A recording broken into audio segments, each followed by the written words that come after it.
Going to mug me? Am I going to mug you? Is that gorgeous or what, eh? And I believe I can run a decent marathon. Download Veely now. 25 Cromwell Street in Gloucester has become one of the most infamous addresses in Britain.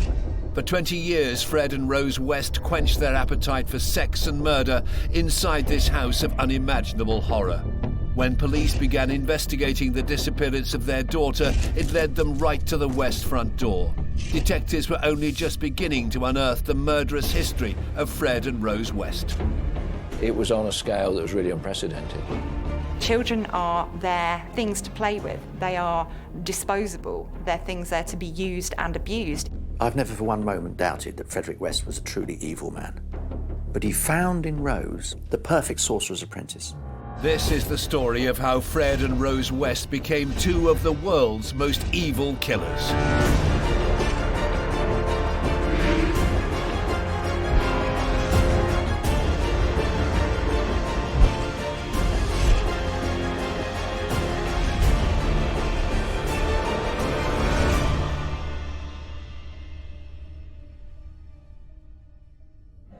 Fred and Rose West are one of the most notorious couples in British history.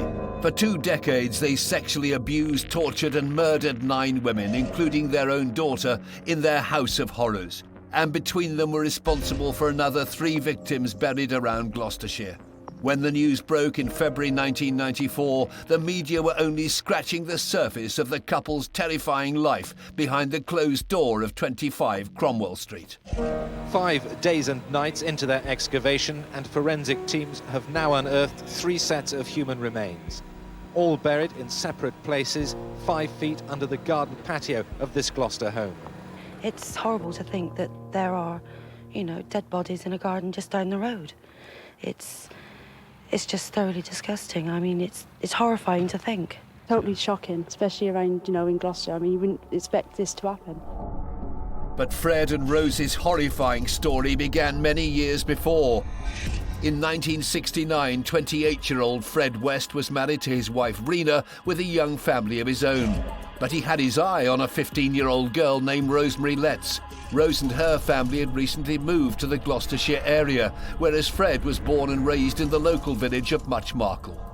Well, Fred was the eldest boy in the family, and he was very much the target for quite a lot of abuse at the hands of his mother. So his mother sexually abused him, essentially, and he lost his virginity to her. And the family was a very self-contained one. Rose's childhood was similar to Fred's in many ways, in that it was completely dysfunctional and antisocial and abnormal. So she was abused by her father, who started raping her from a very young age. So what she took to be normal, what she took to be acceptable in terms of behaviour within a family, really was anything but. Fred pursued Rose. He was used to getting what he wanted. When the couple met, there was instant attraction. Rose lived in the same village that Fred had a caravan. They met at the bus station in Cheltenham.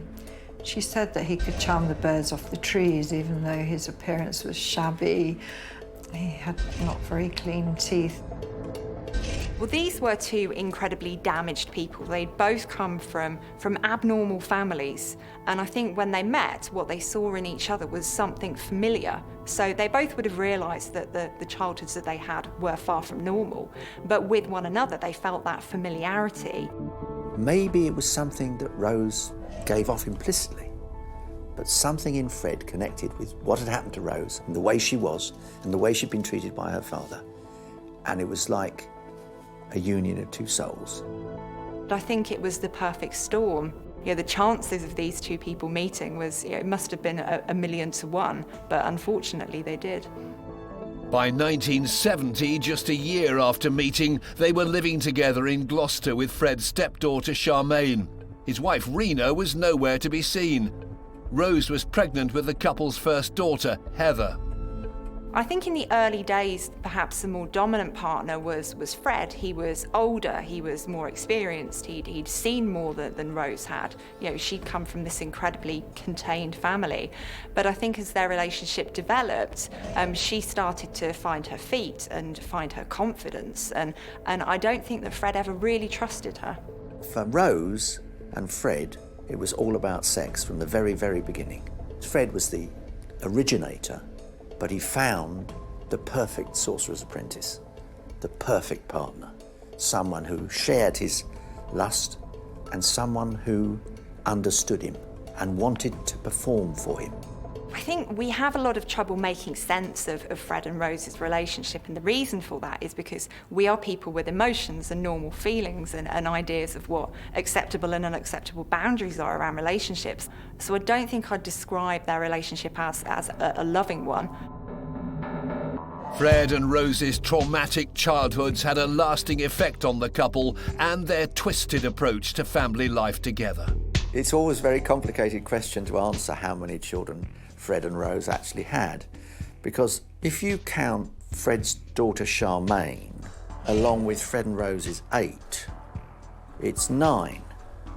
But then you've got to add Rose's 3 mixed race children, all of whom were fathered not by Fred. All I would say is that all of them were deeply hurt, almost ruined by the parents. I think Rose's early experiences within the family of being abused by her father wrote the script for what would later play out. So what she took to be normal, what she took as boundaries and rules really weren't going to work in the wider world. So what she was learning about in those early years would set her up to be somebody who didn't quite fit in. And it was, to some extent, what Fred then adopted as a family habit. It was, if you like, a West tradition. I don't mean to say that that wasn't disgraceful, but it is nevertheless part of the family history and helps to explain something of West's behaviour. 2 decades later, it's 1992 and Gloucestershire police are searching for Heather West. In 1987, aged just 16, Fred and Rose's eldest child vanished from the family home. Fred had claimed Heather had run away, but she was never reported as missing. But after receiving allegations of child abuse at 25 Cromwell Street, detectives began to look into Heather's whereabouts. Chief Constable Tony Butler was in charge of Gloucestershire Police. One of the children told a friend at school about what was happening to her.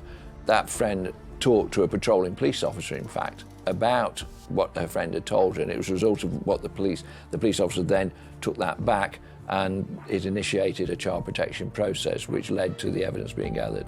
5 of the West children were placed into care and the police began their investigations. They were interviewed about the darker side of their lives at 25 Cromwell Street. What it brought to light was a family joke. And the family joke was a simple one. You better watch out, because if you don't shut up and stop causing your dad or your mum any trouble, you'll end up like Heather, 2 down and 3 across in the patio. Fred had laid a patio behind Cromwell Street, was in squares, which was rather like a crossword.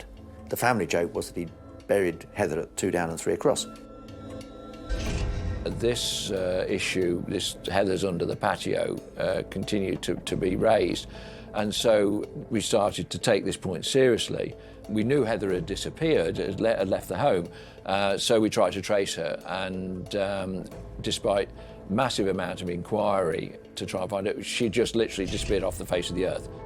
In February 1994, the police decided to find out if the family joke was more serious than the children realised. Armed with a warrant, they began to dig under the patio of 25 Cromwell Street. When they arrived with the warrant, Fred and Rose were at the house and they went into the back garden and the officers started digging the garden. Sensing the end was nigh, Fred asked to be interviewed by police. Fred asked the officer if they could go down to the police station, and so they left. Fred said that he admitted that Heather's remains were in the garden, but the police were looking in the wrong place.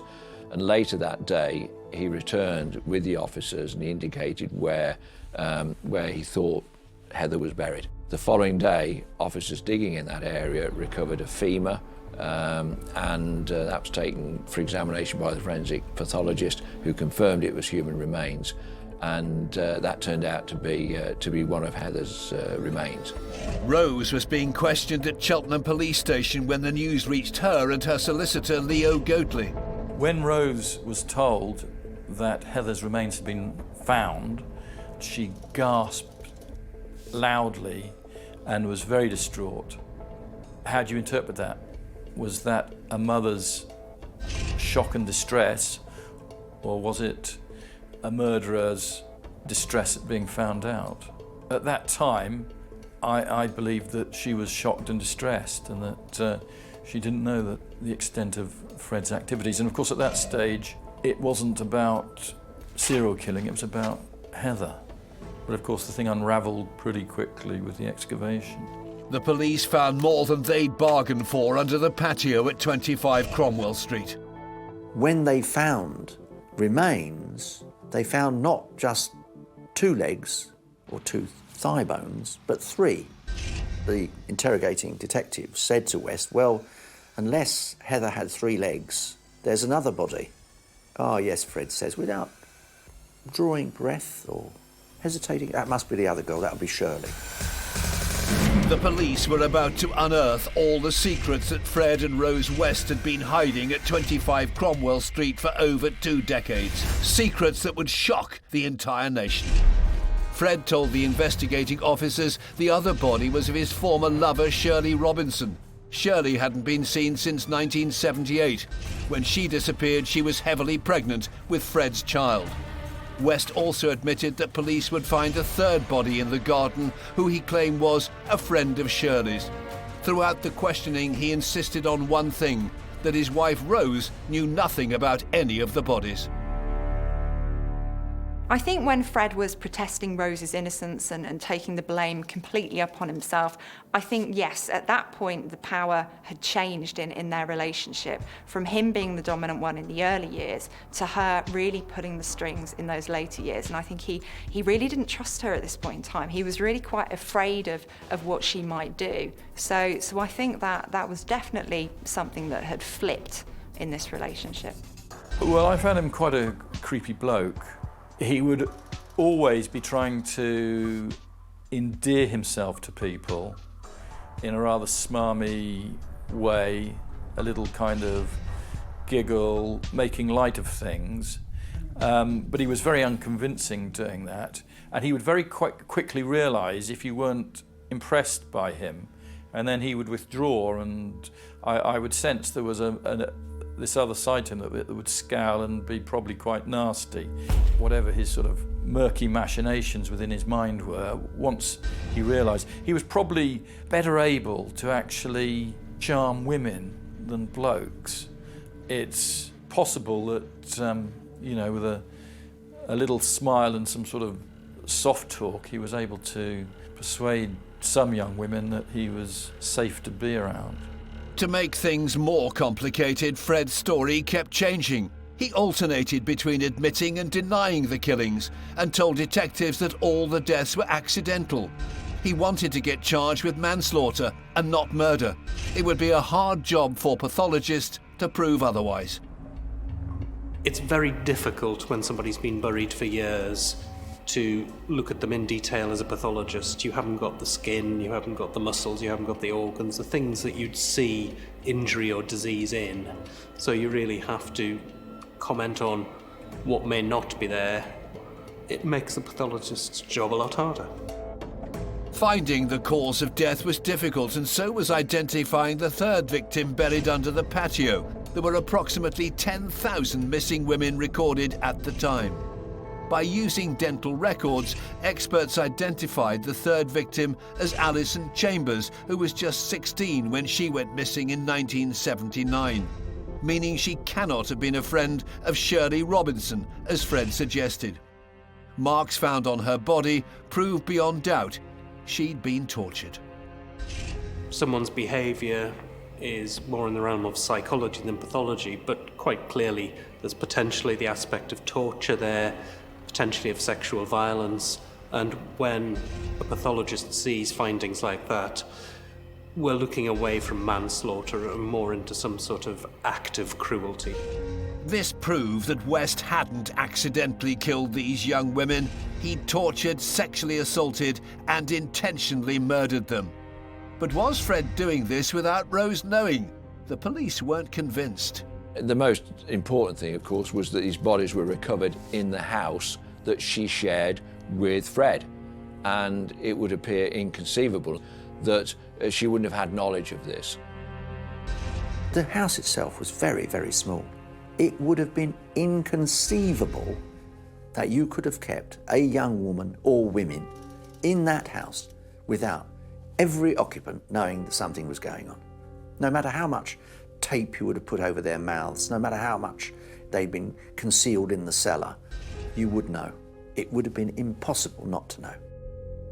The police began to look into missing persons files to try and find any more potential victims. But with about 10,000 missing women in the country, it was a seemingly endless search. Throughout that time, we were trying to trace people from children's homes to make sure they were safe.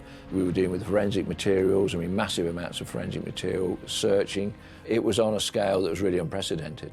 Two of the missing people stood out. Lucy Partington, a 21-year-old student last seen at a bus stop in Gloucester in 1973, and Linda Gough, a 19-year-old who went missing in the same year.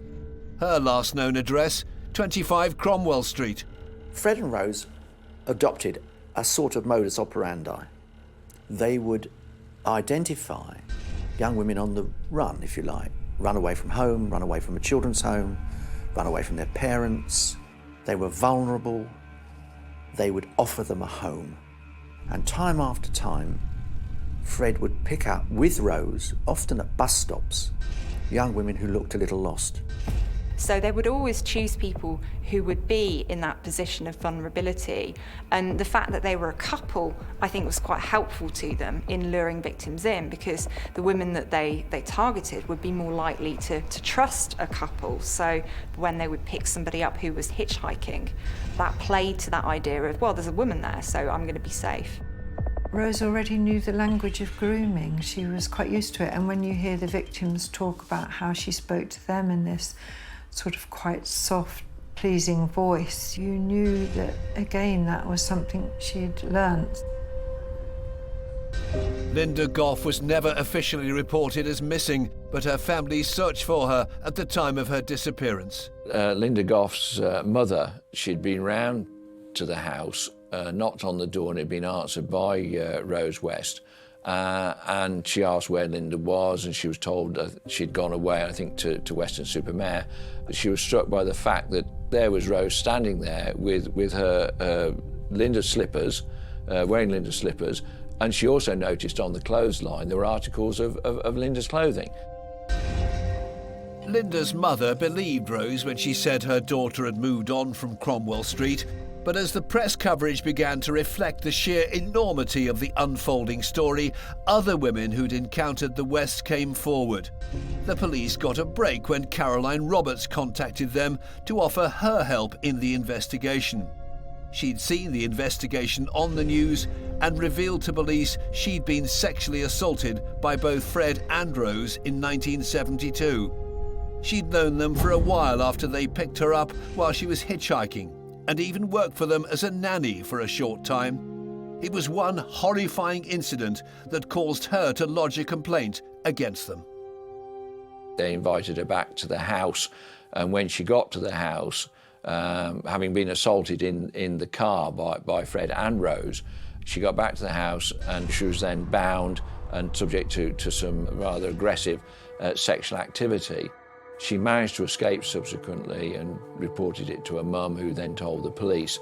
Both Fred and Rose were arrested for rape and serious sexual offences. At the time, she was scared to face them at a trial and ashamed at what had happened. The West were charged with indecent exposure instead of rape. They were fined £100. But with the information Caroline gave to the police, they could link Rose to the crimes and bodies at Cromwell Street. So we had that evidence that there was an aggressive sexual nature to her personality. The details of sexual activity that had taken place had a number of similarities, particularly talking about bindings and gags and so on, that were very similar, if not identical, to the material that was recovered in association with the victims when they were discovered.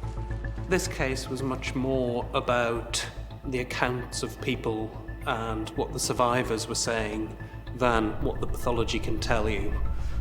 There are things that they could say that the bodies were no longer able to speak to, and that was a bigger element of this case than maybe the physical findings by the pathologist. On March the 4th, 1994, police moved their search inside the house. They had a feeling that down in the dark cellar they may uncover even more bodies. On the same day, when news reached Fred West at Gloucester Police Station, he made a stunning admission in a handwritten note given to detectives. It read, "I, Frederick West, authorise my solicitor, Howard Ogden, to advise Superintendent Bennett that I wish to admit to a further approx 9 killings. Expressly, Charmaine, Rena, Linda Gough, and others to be identified. Signed, F. West." Can you imagine the scene? It almost defies belief. They weren't sitting across the table from a monster, huge man with bare hands and able to kill a little insignificant chap, who nevertheless confesses to 9 murders. It's at that point the police realise, I think probably for the first time, that they are dealing with someone truly evil. Fred was again taken back to the house and he indicated where some of the bodies had been buried, particularly the area of the cellar. And so what happened then was that we undertook a methodical search of the whole property. Fred maintained a position that Rose was not involved in these cases. You know, that's the inference, that he was trying to keep her out of it. Fred took the rap for it. They had an agreement that she would stand by him and visit him, and he'd hoped to be out in so many years. But the minute Rose heard that he'd actually admitted to the murders, then she dropped him. He was gone. And she never spoke to him again. She absolutely refused to have any contact with him. On March the 5th, 1994, the world's media had descended upon the home of Fred and Rose West in Gloucester. Police had exhumed 3 bodies from their back garden: their daughter Heather, Fred's pregnant lover Shirley Robinson, and missing teenager Alison Chambers. Now detectives were moving their search inside the property and began excavating the cellar at 25 Cromwell Street. We started the excavations in the cellar. It was a difficult place to do excavations, and we had to be very careful about recovering the bodies. And on the first day we did find 2 sets of human remains. One turned out to be Teresa Siegenthaler, and the second remains were Shirley Hubbard. It was clear to pathologists that much had been done to try and hide the identity of all the murdered girls. With Fred and Rose's victims, one of their hallmarks, as it were, was that the fingers and toes were removed. I think we can hypothesise that there may be different reasons for that. Simple cruelty would be one. But obviously most people know that fingerprints are a very good way to identify somebody. So removing them, particularly in the 60s, 70s, 80s, before DNA technology was really recognised, would be a way to limit the chances of that person being identified. And that was one of the big, one of our difficulties when we were doing the investigation, trying to identify the human remains, and in particular Teresa's remains, because there was no evidence she'd been anywhere near Gloucestershire. But we were able to, in liaison with the Metropolitan Police and the missing persons, to come down to a sort of a short list of people that it could be. And then through using forensic techniques, we were able to be satisfied that we had identified her remains. As the cellar excavation continued, officers escorted Fred to a field near his home at Muchmarkle. He told them if they dug there, they'd find the body of his first wife, Rena, not seen since 1971, a year after Fred and Rose had moved in together. Rena and Fred had been married for 9 years, but she was never reported missing. So he was taken out to the fields, and he pointed out in one field, fairly close to a hedge line, where he said that he'd buried Rena Costello. There were now 6 victims, and back in the cellar at Cromwell Street, even more bodies were being exhumed. Juanita Mott, a former lodger at the house, missing since 1975. And Carol Cooper, last seen walking home from the cinema in 1973. Plus 2 familiar names the police had been looking out for, Lucy Partington, and buried under the family bathroom, Linda Gough. This was a tragedy for these young women. I mean, all murders are tragic for the victims and their families, but it was the scale of this, I think, that took the media's attention. I mean, it's almost incomprehensible that 2 people could abduct young women or lure them to their house and subsequently, sexually abuse them and then kill them. I mean, it is on a scale that's almost incomprehensible. By the 8th of March 1994, less than 2 weeks after beginning their search at Cromwell Street, police had found 10 victims.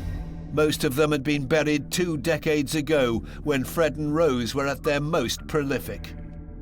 Aside from the sexual element to the murders, they were becoming, I'd say, maybe closer in a way, but I don't know whether closer is the best word to use to describe that. I think they were becoming more cut off from the rest of the world. This was something that only the 2 of them understood. It was something that we refer to as a folie à deux, a madness shared by 2. So I think it was kind of cementing their relationship. They were to him no more than sexual implements, a kind of doll, if you like. I know it's a horrifying thought, but they had no more humanity for him than that.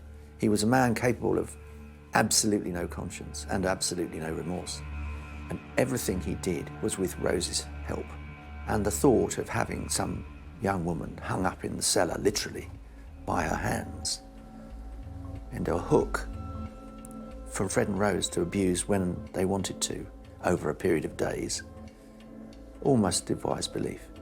It is that horrifying.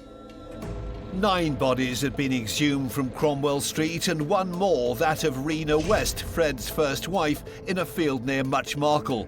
But Fred wasn't finished. Although he didn't admit to killing her, he told police he had a feeling that Rena's friend, Anne McFall, might be buried in a neighbouring field. She's believed to be Fred's first victim, killed in 1967, when she was 6 months pregnant. As he did with all his killings, he dismembered the bodies before he buried them. So he didn't bury them in a skeleton. He buried them in a tube, if you like, in which the body was compressed, the torso, head separated, arms and legs separated and shoved into a smaller hole. It made the search for those bodies a very complicated affair. The problem with Anne McFall's body was that the whole land had been re-landscaped, and so there was this topsoil that had been put on there.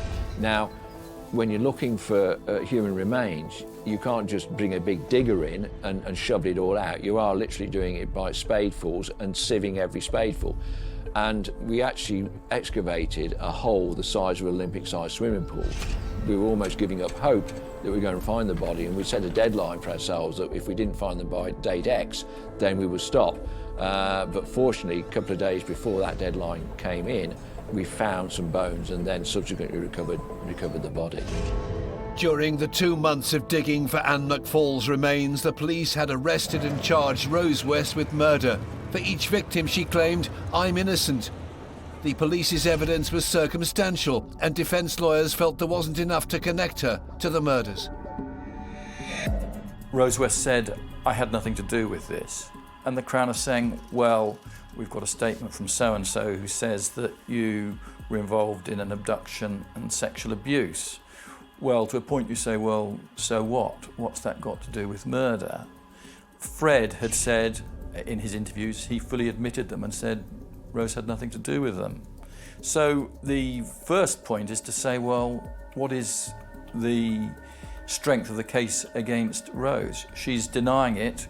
Where's the proof that she was involved? While police continued their search at Cromwell Street, they also turned their attention to a second address, 25 Midland Road, Fred and Rose's first home together in Gloucester.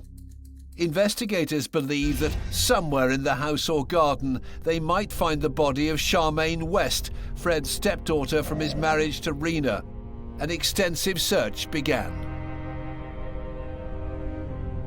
At the time of Charmaine's death, she was living at 25 Midland Road, a house that subsequently Fred and Rose had left.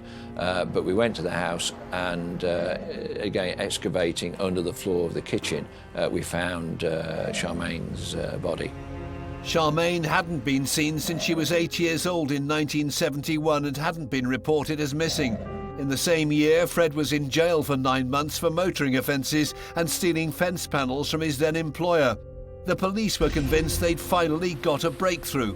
They were confident Charmaine must have been murdered by Rose while Fred was serving time.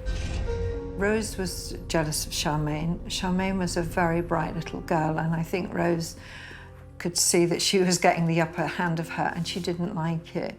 The younger sister knew to keep quiet. It was best not to antagonise Rose, and Charmaine was quite a feisty little girl. So there were slight differences in the modus operandi. You know, certainly with the others, you can imagine Fred going about his work with a sort of builder's precision and routine, you know, severing the limbs and the head, digging a hole in the ground and placing them in it. Charmaine was different. Nevertheless, Fred was charged with Charmaine, even though there were, from the outset, issues about whether Fred was present or whether he was in prison. So there was always that slightly nebulous issue about how old precisely Charmaine was and the dates when she died. With the high-profile trials imminent, the police had to somehow prove that Rose West was just as guilty as her husband Fred. But before they got a chance, there was a major setback in their case.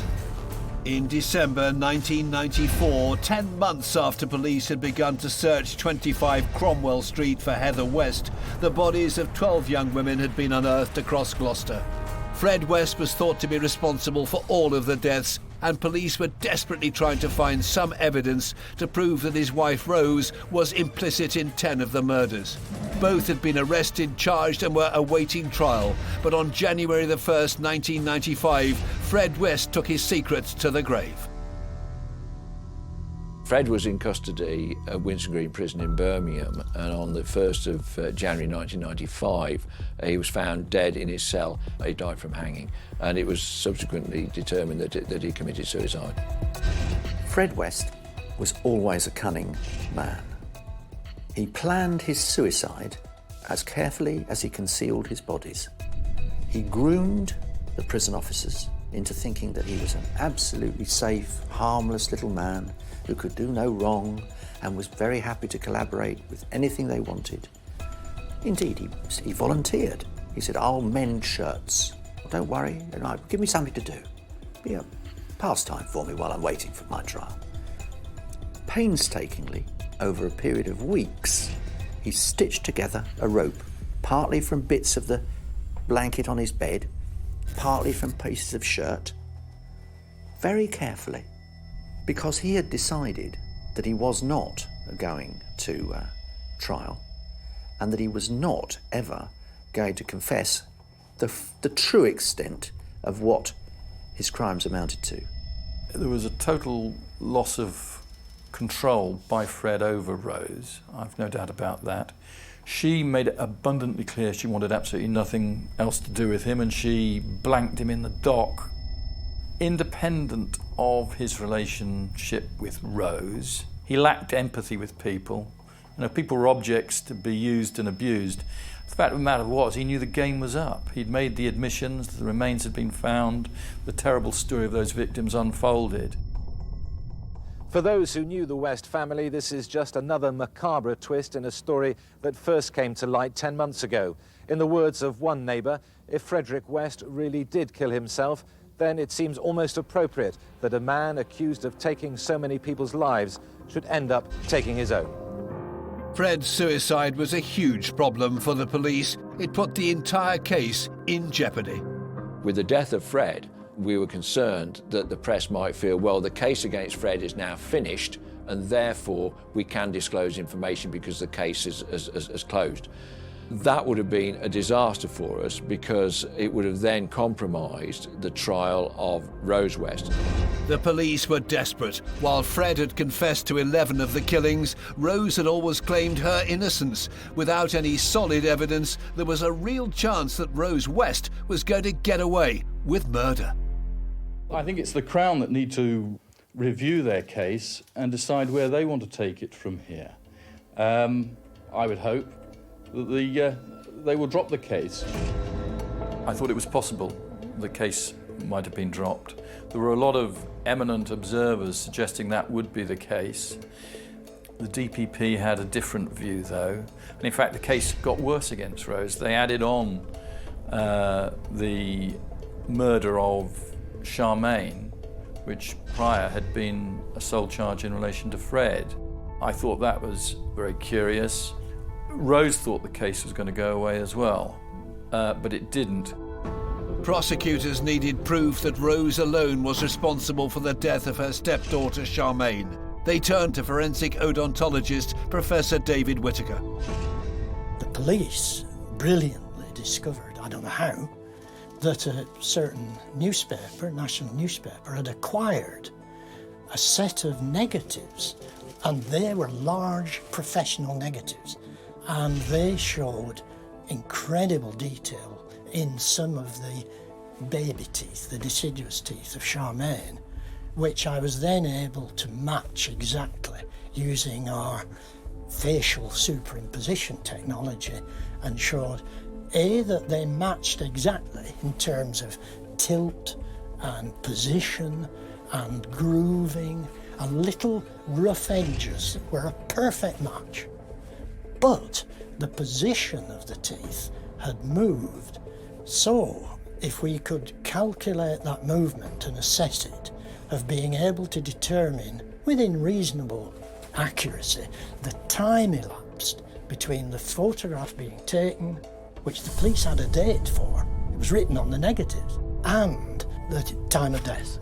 And if that fitted into the slot where Fred West was in jail, then clearly Mrs. West had a lot of questions to answer.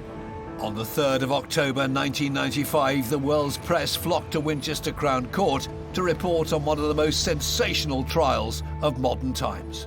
Rose's trial attracted worldwide attention, as you would expect. It's very rare for a woman to go on trial, let alone for 10 murders. I attended it from the first day to the last. It was an extraordinary event. As the trial began, Rose West pleaded not guilty to all 10 counts of murder, the 9 girls found buried at Cromwell Street and Charmaine. But the evidence against her was irrefutable. So in court, in front of Rosemary West, I had all the technology available to reproduce the imaging of Charmaine. Dreadful thing to have to do in court, but the judge and the prosecution insisted. So Mrs. West actually saw this imaging developing in front of her. And I think it was about the only time she looked a little bit upset. She marched into the witness box like a very angry traffic warden. Plain shoes, weighty woman, angry demeanour. This is all an outrage. It was all Fred. I had nothing to do with it. I knew nothing. It was completely inconceivable I could have done this. I couldn't have killed my own daughter. A tissue of lies. We think of Rose West as this woman in the courtroom, in her 40s, great big glasses that she wore, quite a frumpy housewife looking. Those murders had happened a long time before then. She was actually very young when she committed the murder. She was, in fact, a teenage serial killer because she'd committed 3 murders before she was 20, and most of the murders were over by the time she was 26. The evidence provided by Professor Whittaker convinced the jury that Rosemary West was guilty of all 10 murders. He was able to say, and the jury accepted this, that he could pinpoint within a few days of when the child had been killed, and we had evidence that Fred was in jail during that time. So Fred could not have killed Charmaine at that time because he physically wasn't around, he was in jail. I didn't think the trial had gone well for Rose, and the jury took quite a long time It wasn't a 5-minute decision, it was many hours. They thought about everything very carefully. They came back and it was pretty well unanimous on everything. I mean, she was totally defeated.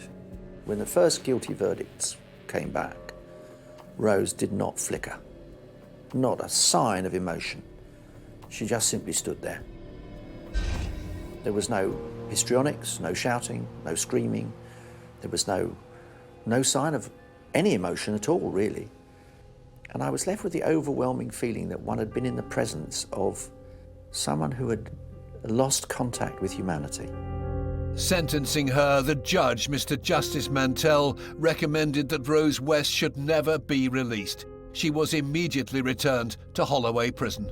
Rose has never confessed to me. Whether she's made any kind of confession to anybody else, I don't know, but she certainly hasn't to me.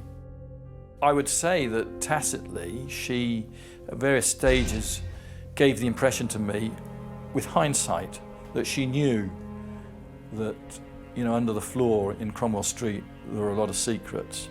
That's slightly different to saying that she murdered people. But then the nature of the case, it was circumstantial. 300 miles from Gloucester, Rosemary West en route to the prison that will be home for a lifetime. Today, Rose West is serving life imprisonment at Low Newton Prison in Durham. In 1996, a year after 25 Cromwell Street had given up its grisly secrets, it was demolished. In its place is now a public walkway, but nothing can erase the painful memories of Fred and Rose West and their house of horrors. This certainly was a unique case in my experience, and I was involved as a detective investigating murders right back in the 1960s, and this is on a scale that's completely different. And I think in terms of its complexity, I think again it probably stands out as unique in criminal history. They were all young women who had their lives in front of them, and it was cut short for just brutal and selfish self-gratification of Fred and Rose. I've never for one moment doubted that Frederick West was a truly evil man. I think he was born and bred. I think he only ever thought of himself. He was a psychopath and a sociopath. Had no concern for society, no concern for anybody but himself. But he found in Rose the perfect sorcerer's apprentice. Many of us reflect on serial killer couples and say, well, if they had never met one another, would they have gone on to kill? We know that Fred had already committed one murder before he met Rose, so I think he would have killed again. When we look at Rose, I think she would have certainly gone on to harm other people, whether that was emotionally, financially, a non-physical kind of harm. But I think having Fred in her life opened up the door to a different kind of harm, a different kind of abuse. I've never been in any doubt that Fred and Rose committed far more than 12 murders. I've always believed there are other victims, and they were buried in other places or concealed in other places. But to be fair to Gloucester Police, they can't dig up Gloucestershire in the effort to find more victims. Speculation about other possible victims of Fred and Rose West will always remain. Theirs is a case whose shockwaves continue to reverberate around the world even today. The sheer depravity and the unimaginable terror of their victims is why we should remember them, not Fred and Rose and their house of horror.